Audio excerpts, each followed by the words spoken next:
Ndinonzikonda Chiori. Ndaigara naTanatswa naHailey.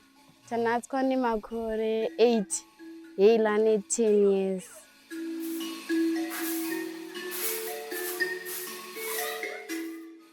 Wanin'ina wangu lockdown isati yatanga. Vakambonzi nagogo ndavambouye kumusha. Saka ndakangoenda kune mabhazi ndabva ndangowataurira. Ndobva vangondiudza kuti ndavakwira vaendi.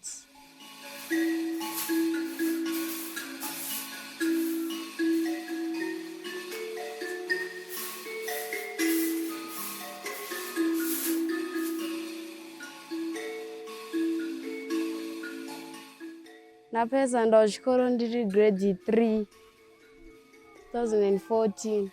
Ndaigara namama nadaddy, saka vakabva vati zvinoizvo rege ndimboende kuSouth kunotsvaga basa. Ndipo vakabva vaenda vana kuzodzoka.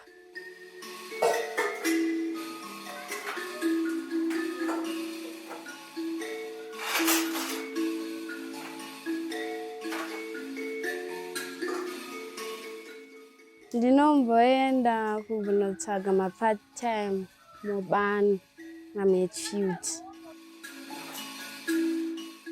Ndinoita basa kana rekusuka maplates natsveramba kana kuwacha.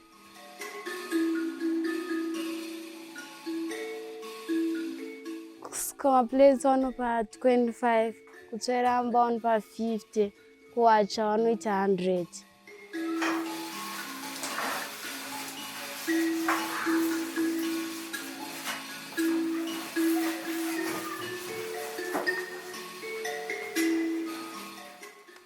COVID-19 yapera, ndinoshuva kuti dai ndaenda kuchikoro nevanin'ina wangu.